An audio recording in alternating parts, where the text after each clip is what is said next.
Hello प्यारे बच्चों, कैसे हैं आप सब। आई होप सभी अच्छे से होंगे और डेली क्लासेज के साथ साथ नोट्स भी बना रहे होंगे और जो भी आपको पढ़ाया जाता है चैप्टर्स के अंदर उसको साथ ही साथ रिवाइज कर रहे होंगे और लर्न भी कर रहे होंगे। ओके बच्चों, तो देखिए आज तक हमने जो फोर्थ चैप्टर हमारा चल रहा था कार्बनिक कंपाउंड्स या कार्बन एंड देयर कंपाउंड्स, इसके बारे में कुछ पढ़ लिया था। क्या क्या पढ़ लिया था, इसके जो फिजिकल प्रॉपर्टी होती है ये सारी पढ़ ली थी। उसके अलावा इसके नोमेनिक्लेचर भी पढ़ लिए थे। आज हम पढ़ेंगे बच्चों जो केमिकल के कार्बनिक कंपाउंड्स होते हैं इनकी फिजिकल प्रॉपर्टी, सॉरी कौन सी प्रॉपर्टी पढ़ेंगे बच्चों, कार्बनिक प्रॉपर्टियां जो होती हैं उनके बारे में पढ़ेंगे। ओके, मतलब इनकी जो रासायनिक गुण होते हैं उनके बारे में पढ़ेंगे। ओके बच्चों, वन बाय वन समझते हैं। देखिए फर्स्ट है बच्चों केमिकल प्रॉपर्टीज ऑफ कार्बनिक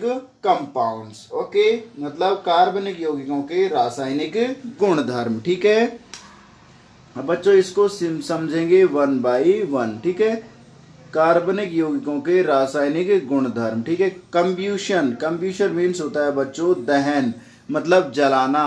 जब कार्बनिक कंपाउंड को जलाया जाता है तो क्या प्रोसेस होती है, क्या कंडीशन होती है। ओके बच्चों, तो देखिए व्हेन कार्बनिक कंपाउंड्स, जब कार्बन कंपाउंड को burn in the presence of air, जब हवा की उपस्थिति में जब उसको जलाएंगे तो क्या प्रेजेंट होना जरूरी है बच्चों। किसी भी चीज को जलाएंगे हम, बर्न करेंगे तो उसके लिए ऑक्सीजन का प्रेजेंस होना जरूरी होता है, कंपलसरी होता है। बिना ऑक्सीजन के कोई भी चीज जलती नहीं है, क्योंकि जो ऑक्सीजन गैस होती है वो जलाने में सहायक होती है लेकिन अपने आप जलती नहीं है। ओके, मतलब ऑक्सीजन जलाने में सहायक, इसीलिए जो कार्बनिक कंपाउंड्स है वो जलेंगे। ओके बच्चों, तो ऑक्सीजन क्या है, जलाने में सहायक है, इसलिए कार्बनिक कंपाउंड को कहाँ जलाना पड़ेगा, प्रेजेंस ऑफ O2। ठीक है, then we get carbon dioxide, तो हमें कार्बन डाइऑक्साइड गैस प्राप्त होती है, एंड वाटर, साथ में वाटर, एंड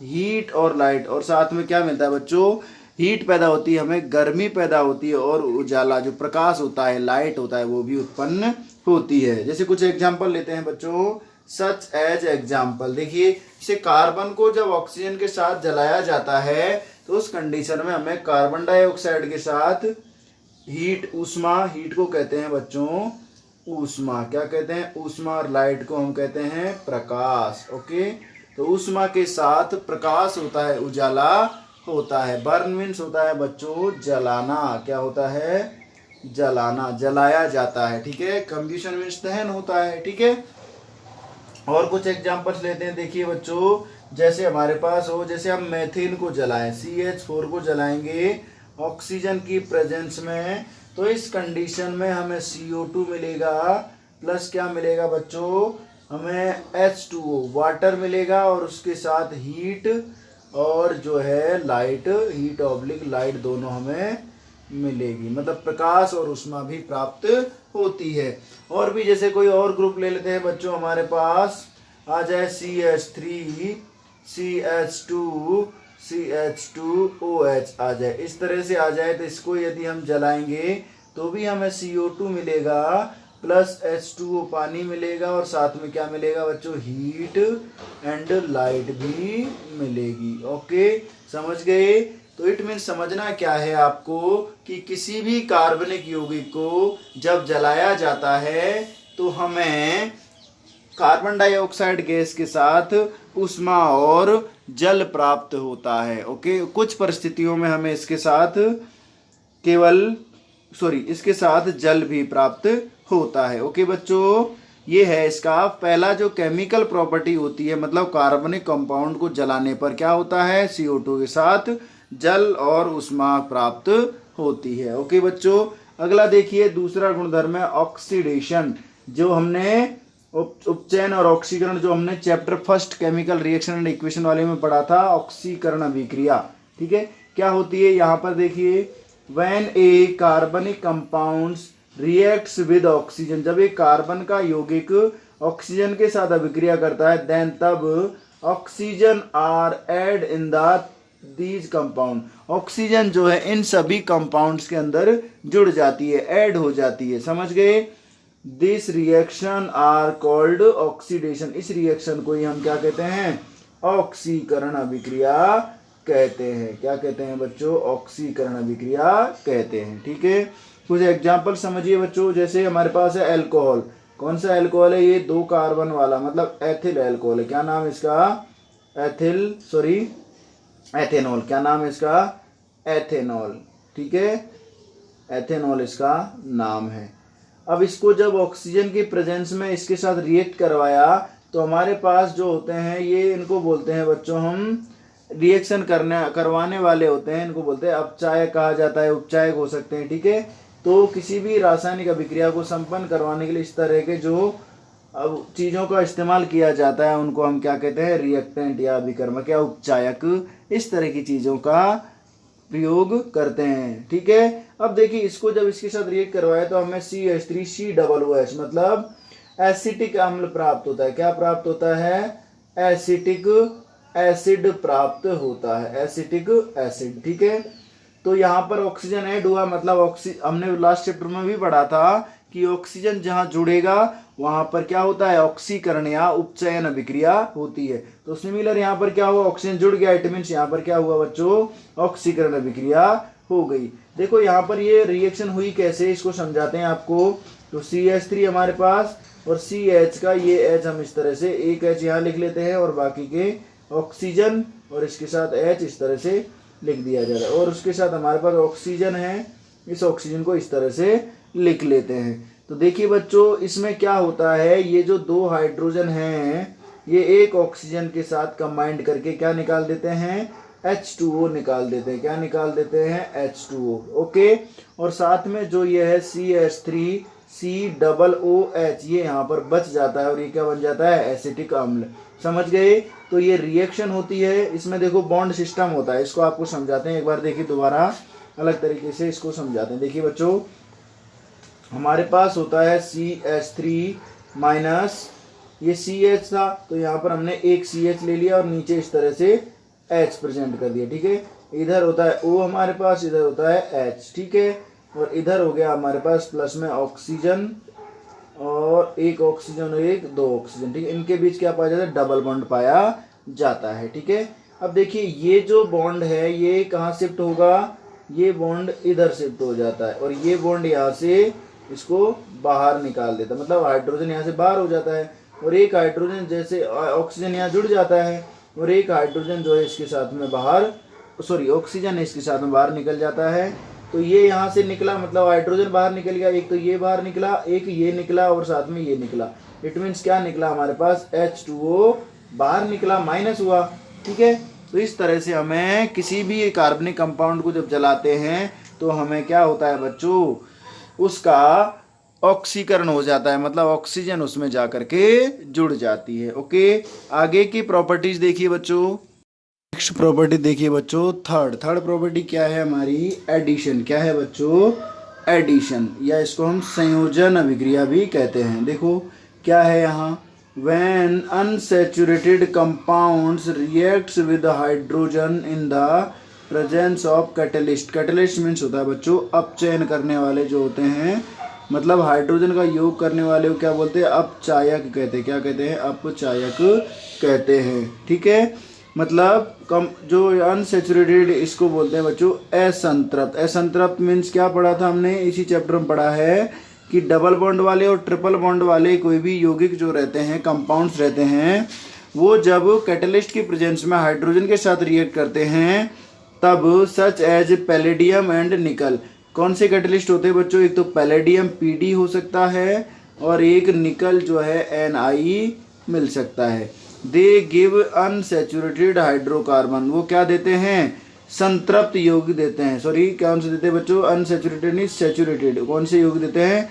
संतृप्त यौगिक देते हैं। मतलब एक असंतृप्त यौगिक जब हाइड्रोजन के साथ अभिक्रिया करता है अपचायक की उपस्थिति में तो अपचयित होकर के एक संतृप्त यौगिक में बदल जाता है। ओके बच्चों, ठीक है। अनसेचुरेटेड कंपाउंड क्या होकर के एडिशन, किसका एडिशन? हाइड्रोजन का एडिशन होकर के सेचुरेटेड में कन्वर्ट हो जाता है। अगला देखिए बच्चों, कैटलिस्ट क्या होता है?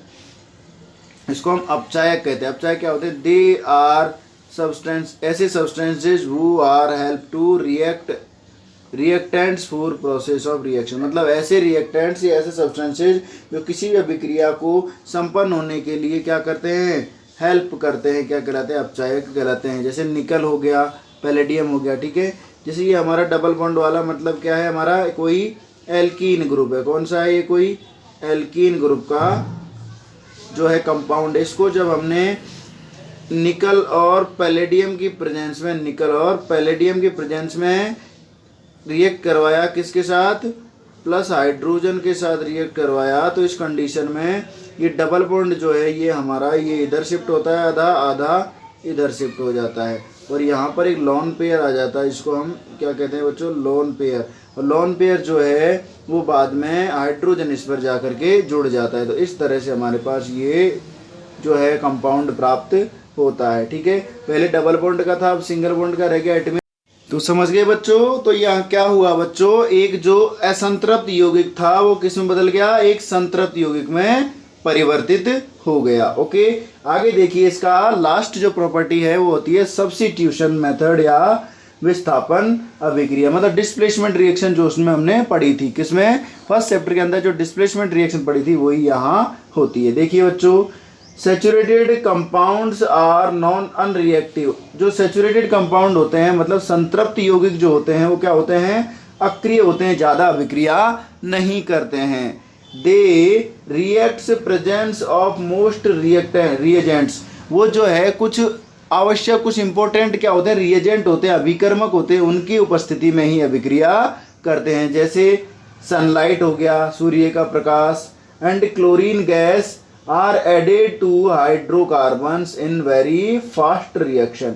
मतलब सनलाइट और क्लोरीन गैस की प्रेजेंस में जो ये होते हैं हमारे संतृप्त यौगिक, या उनको हम सैचुरेटेड कंपाउंड कहते हैं, ये बहुत स्पीडली, बहुत फास्टली क्या करते हैं, अभिक्रिया करते हैं। ओके बच्चों, हेयर यहाँ chlorine replace the hydrogen atoms. यहाँ जो क्लोरीन गैस है वो क्या कर देता है बच्चों, क्लोरीन का एटम हाइड्रोजन के एटम को रिप्लेस कर देता है ऑन द कार्बनिक कंपाउंड्स। जो कार्बन के कंपाउंड्स में से हाइड्रोजन के परमाणु को वे रिप्लेस कर देता है। There are called substitution. इसे ही हम सब्स्टिट्यूशन अभिक्रिया कहते हैं या विस्थापन अभिक्रिया कहते हैं। ओके बच्चों, या प्रतिस्थापन भी कह सकते हैं, ठीक है।